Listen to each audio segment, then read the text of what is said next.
Hello, everyone. This is Dan Riley for Sports Talk.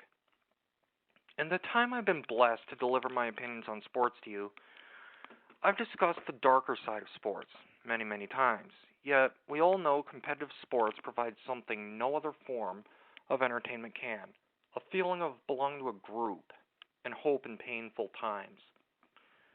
After 9/11, we all remember the healing a Patriots Super Bowl title gave the U.S. after that tragedy. It became a sort of metaphor for how people can just overcome the worst tragedy. Same thing for the Vegas hockey team after a nightmarish shooting in Sin City, or the Boston Red Sox returning after the bombing at the Boston Marathon. Now we have no sports to watch. All we have to comfort ourselves is our friends and families we can call, or some DVDs of old shows we used to watch. It doesn't feel the same without sports, and that should drive the point home about the times we're in right now. No, sports are not important here. After all, there is a day the Red Sox will return to the diamond, or the NBA will start playing games again. What matters is we can only hope for this situation to end soon, and only hope for a day when the Steelers can take to the gridiron this fall. The sick or dying are our first priority. Then we can hope for sports to return someday. We took the people getting sick for granted and feel more inclined than ever to call our families. For that matter, we'll never take sports for granted either. We're all learning something from this pandemic. Don't take who or what's a part of your life for granted.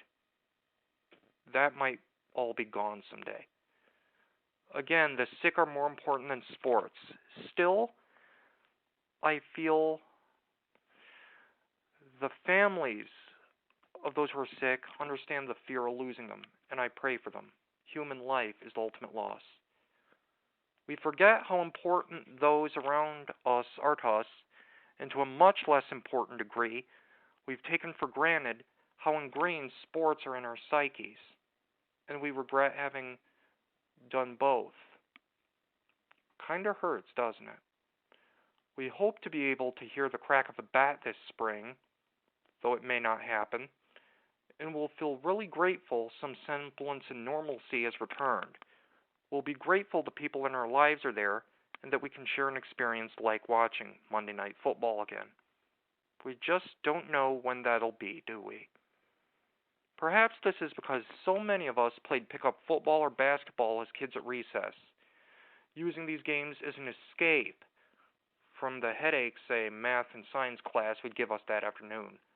They are, after all, a game, and they have offered an escape after many tragedies. There's no life or death in the game, just bragging rights at stake, and that's why something so trivial being gone is unsettling. It's as simple as that. That's why it hurts so much we don't have sports to turn to.